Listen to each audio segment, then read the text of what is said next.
Will interest rates start to drop sooner rather than later? Some experts suggesting the first rate cut could come as early as April. I heard that on the radio yesterday. Joining me is former Minister in the Howard Government and Bondi Partner Senior Advisor Peter McGauran. How are you, Pete? Excellent, thanks, Tim. What do you reckon? GDP numbers this week? Are things going to happen a little quicker with rate cuts? Quite likely. The GDP numbers are disastrous, where the December economic output only grew by December quarter only grew by 0.2%, which gives us an annualised GDP growth rate of 1.5%. And you've got to go back to 2010 for the economy to be growing by such a small amount. So last year it was 2.5%. We're in trouble, Tim. There's no question. Now, that's going to increase unemployment.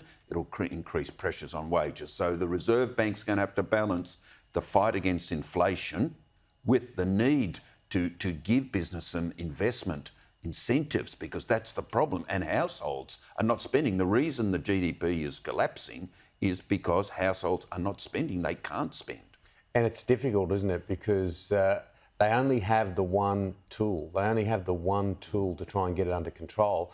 And obviously it makes a sitting government nervous. As you mentioned late last year, cost of living, all these things are right in the front of their minds. Correct. We wouldn't even have a 1.5% GDP growth rate, Tim, except for government spending. That's the bulk of the migration, 1.5%. probably, too. And migration. If it weren't for migration, we would be technically in a recession under one measure, which is per head output.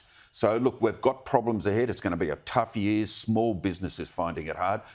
Business is not investing, and our productivity levels are low, which is the individual work contribution of each person. I'm sorry, but the government economic framework is not working because they give everything to the unions. They're not giving anything to small business. The taxation system penalises the successful. This country is very complacent, and we're going to now feel the effects of it. Yeah, some challenges, but I think a lot of people are really hoping for rate cuts. Now, what about last week's by-election? What do you make of it?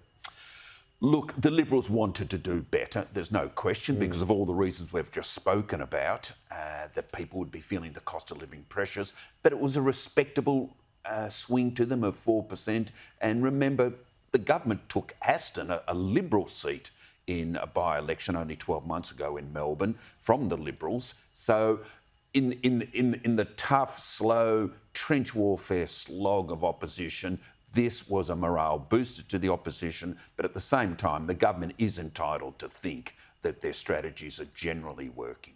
Super Tuesday in the United States, has anything changed? Only that the momentum is with Trump and the size of his victory. The bookmakers now have him in front as favourite. The polls are pretty level pegging with Biden. It's anybody's contest. He was impressive, Joe Biden, channeling Martin Luther King Jr. and a bit of Rocky Balboa in his State of the Union. It was a more upbeat, energetic. You'd have to say that he did well. Yes. An hour and a half, by the way, without any big gaffes. There were a couple there. This was his big test.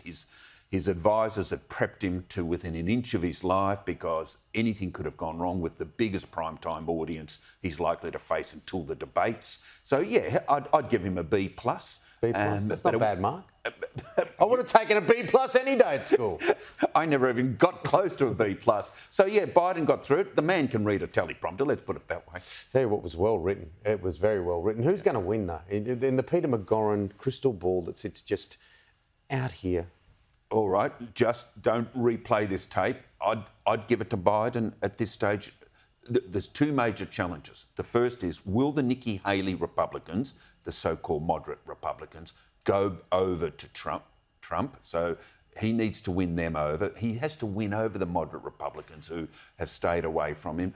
But Biden also, he suffered some embarrassments during his primaries. There's no candidate against him, but some Democrats deliberately, as high as 20% in a couple of the primaries, wrote that they, on the ballot paper, they rejected the candidate. So he has to win them over. Yeah. And remember, it's a voluntary system, Tim. Whoever gets out the vote will win it. So very, very close. If I had to put my money on today, it'd be for Biden, but I might put my money on Trump as a saver. All right, we'll keep the tape.